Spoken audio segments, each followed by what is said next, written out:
On the day of my dear mother's funeral, my sister-in-law laughed and said I had overslept and was skipping the funeral. This was the same sister-in-law who had made my frail mother shell out nearly $200,000 for a new house. Holding back the tremor in my voice from sheer outrage, I said, "Fine, but you're going to regret this, sis." "I won't regret anything. Have a good one," she replied before ending the call. After the funeral, I showed my brother something that even him, usually so gentle and calm, made him change his demeanor. With anger in his voice, he said, "Lisa, I need your help. We're going to drag her down to hell." My name is Lisa. I'm 28 years old and single. I have a fulfilling job, and despite being busy every day, I'm holding up well.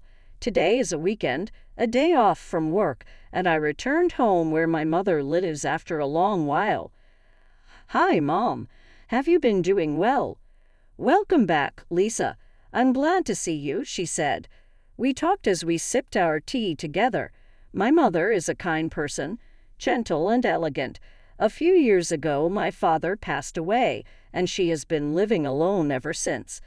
Both my father and I have always been concerned about my mother's health because she's always been weak. So I take the opportunity on my days off to visit her and catch up. "Mom, has anything troublesome or unusual happened recently?" "Well, there's something." Just as my mother was about to begin, the doorbell rang. It must be Stephanie. "Stephanie, was she supposed to come today?" "No, not exactly, but she drops by like this from time to time. I'll get the door." My mother hurried off towards the door. Stephanie is my older brother's wife. They recently got married.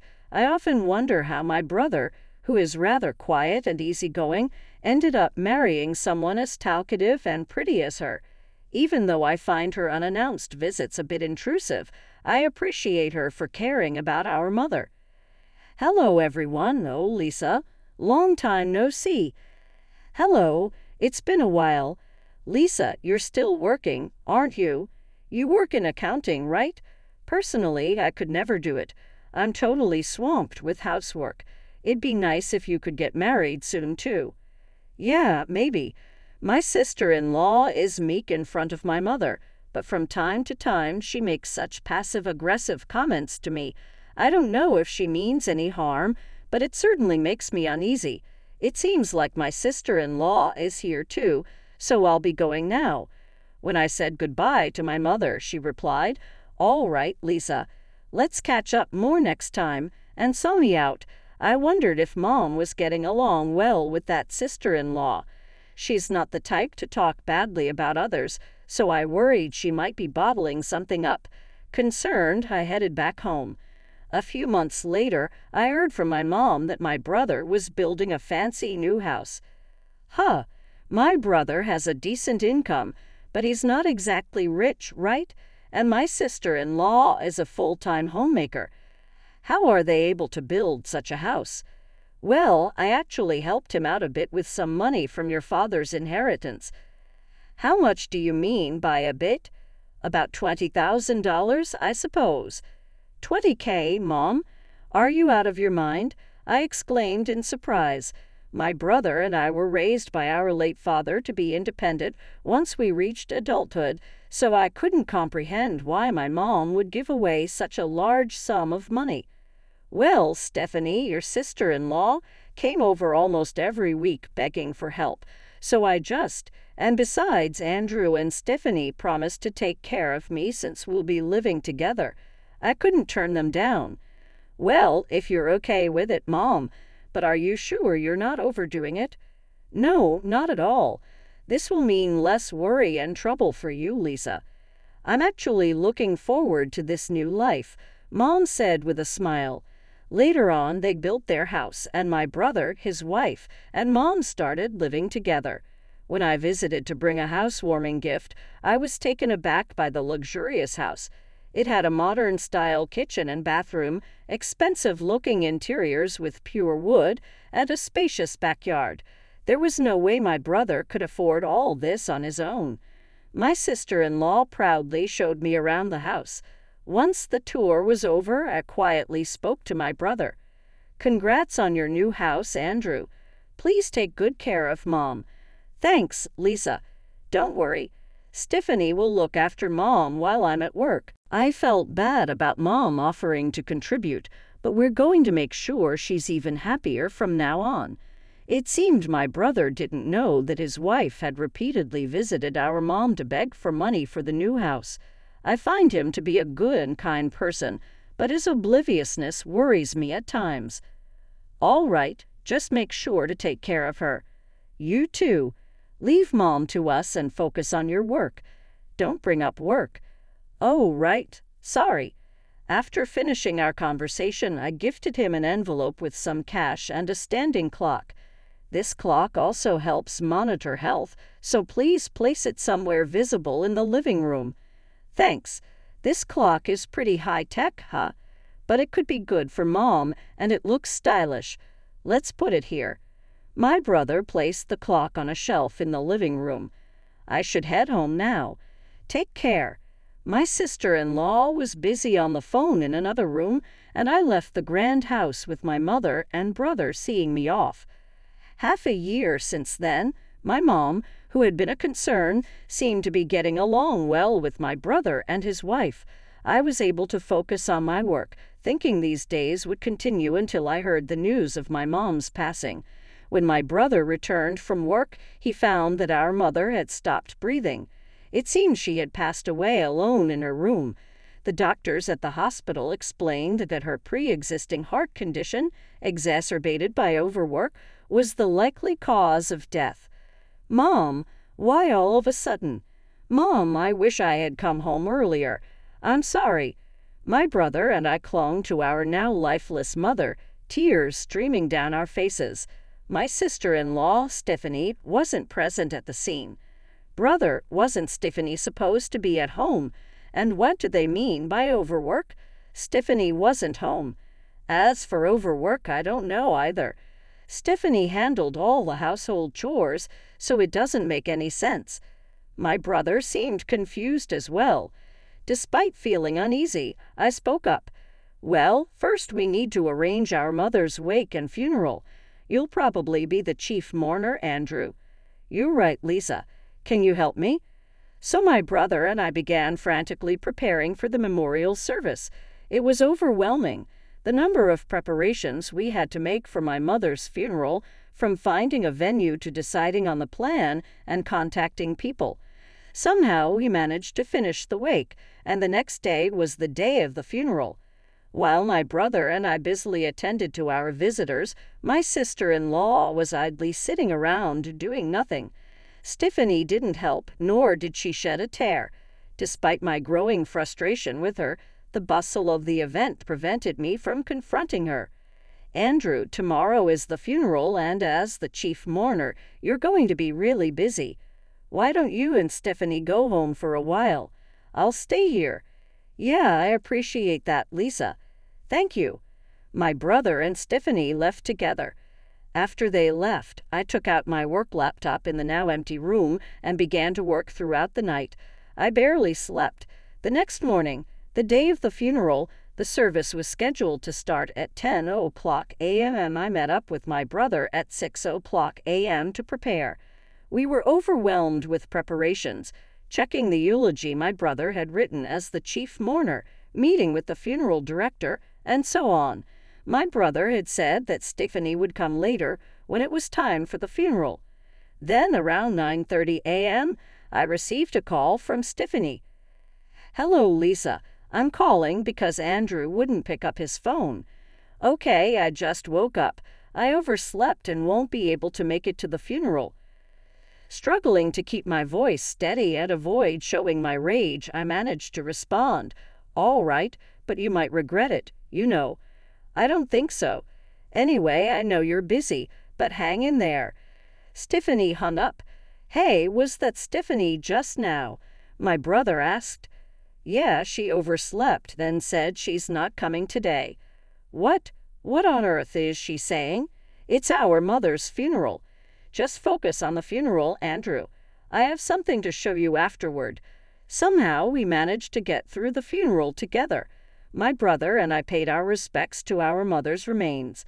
Stephanie really didn't show up. What on earth was she thinking? By the way, Lisa, what is it that you wanted to show me? Sure, Andrew. Take a look at this. I pulled out my laptop. What is it? What appeared on the screen was the living room of my brother's house.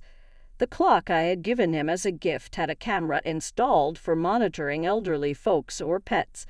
I gave it because I was worried about Mom, but since she seemed well, I didn't want to invade the privacy of someone else's house, so I never looked at it until yesterday. But then I watched the footage from the past week. Here it is, I said as I opened a few videos. My brother watched them with bated breath. What was captured there was the image of our mother being harshly exploited by my sister-in-law. I'm taking care of you, so at least make sure to do your chores right, Stephanie was saying, assigning all the household chores and tasks to my mom, from cooking to laundry to cleaning. My frail mother was seen working to exhaustion. While my mother was busy with housework, my sister-in-law would doll up and go out occasionally. You could see Mom clutching her chest in discomfort and pulling out her phone, seemingly hesitating to call someone, then deciding against it. Mom couldn't tell us about the treatment she was receiving from Stephanie. She always wished for our happiness. You know, Mom, I had no idea. Forgive me. Both my brother and I were crying. The thought of our mother's suffering was almost too much to bear. Lisa, can we see the footage from the day Mom passed away? My brother asked. I haven't seen it, but Mom passed away in her own room, so I don't think we have any recording of her. As I said that, I set the recorded footage to the date our mother passed away. After finishing the morning chores, my mother was seen clutching her chest as she headed towards her room. They said she passed away around 2:00 p.m. The living room was empty for a while, but as we fast-forwarded the recording, Andrew spoke up. Hey, here, stop it and turn up the volume. Around noon, my sister-in-law came into view of the camera. When the volume was turned up, you could hear her voice. Hey, mother-in-law, mother-in-law. My sister-in-law was calling out towards my mother's room. However, when there was no response, she seemed to think my mother was not there. She then sat down on the sofa and began making a phone call. Hello, thanks for being with me just now. Seems that the old lady is out and about, leaving the house chores half done. Wonder what she's up to. It seemed like she was calling someone she had been with since morning. Upon hearing the harsh content of the conversation, I couldn't help but grimace. My sister-in-law continued the conversation. What if she's dead? That would be something. But then again, I could skip the funeral and maybe go on a trip with Daniel. I mean, opportunities like these don't come around very often. My brother and I stared in disbelief. The person on the other end of the line was my sister-in-law's lover. Wouldn't it be nice if that really happened?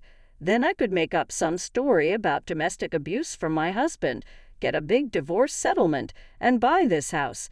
Then Daniel and I can live here together. So where do you want to go if we take that trip? I'm thinking. Enough. My brother interrupted. I stopped the video. My normally kind and gentle brother had changed his expression. With a voice steeped in anger, he said, Lisa, I need your help. We're going to drag her down to hell. I nodded at my brother's words and made a phone call. The next day, my brother called while I was at home. Lisa, she's back. Can you come over? Okay, I'm on my way. I immediately headed to my brother's house. Why, hello there, Lisa. What brings you here on such short notice? You really should have let me know you were coming. My sister-in-law, Stephanie, greeted me, looking slightly annoyed. Andrew called me here. Please come this way. Inside the house, scented with incense, my brother, sister-in-law, and I sat at the dining table. What's this all about? You two look so serious. I do feel bad about missing the funeral, Stephanie said in her usual tone. I addressed my sister-in-law. Stephanie, ever since you moved in, you've been treating our mother like a servant. haven't you? Even though she was sick, you made her pay $220,000 for the new house." "Huh, what are you talking about? I did all the housework. Are you trying to pick a fight? Everything has been recorded, just so you know." "I'm actually not an accountant. I'm a private investigator." "That's right. I had told my mother and sister-in-law that I was working as an accountant, but in reality, I was working as a private investigator. My brother was the only one who knew.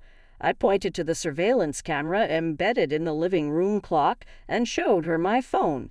The video of my mother doing housework under my sister-in-law's command was on the screen." "What? This is a violation of my privacy? What were you thinking?" "Delete it now." My sister-in-law raised her voice. "I installed it as the owner of this house. I have the right to do so. It's not a violation of privacy," my brother said calmly. "What's wrong with you two? And what do you mean by private investigator?" Stephanie's voice trembled as she realized something. My brother silently pulled out his phone. Then the audio of my sister-in-law's phone call began to play. "I might just skip the funeral and go on a trip with Daniel.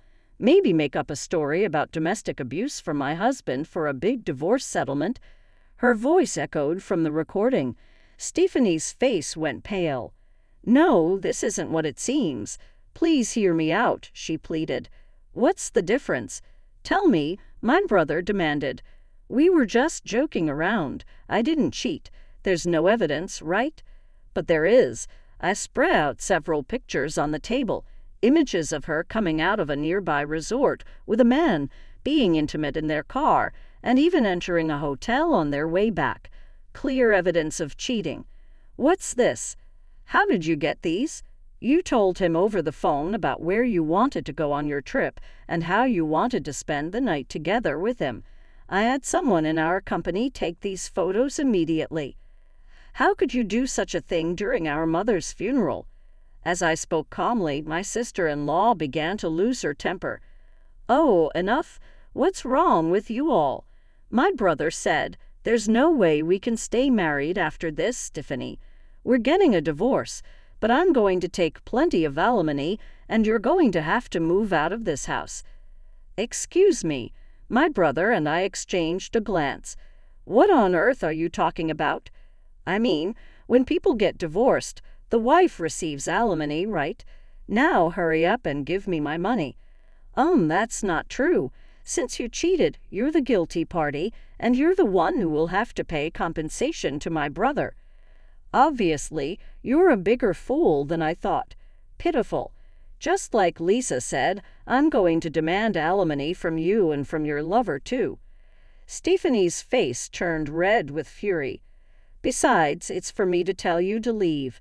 Don't ever come back." "No, this must be a lie." I handed the return suitcase to my sister-in-law, who just stood there speechless, and escorted her down to the entrance. After closing the door, I gently patted my downcast brother's shoulder. 6 months later, my brother's divorce from my former sister-in-law was finalized. She took it to mediation, but it seemed the mediators all frowned upon seeing the evidence my brother had gathered. It also turned out she had been squandering the money from their joint bank account. I heard from my brother that he was able to divorce her with almost no division of assets. After that, just as he had declared, my brother claimed alimony from his ex-wife and her lover. The lover, who intended on moving in with Stephanie, was infuriated by the alimony claim and immediately dumped my ex-sister-in-law. Having nowhere to live and dumped by her lover, my former sister-in-law is now said to be living alone in an old apartment, working part-time. My brother was depressed for a while. He sold the house and, saying he had had enough of marriage, now lives alone. Seeing my brother looking so lonely, I'm thinking of introducing him to a kind woman I recently met through work. She is also divorced, so they might be able to relate to each other easily. With those thoughts in mind, I head out and work hard again today.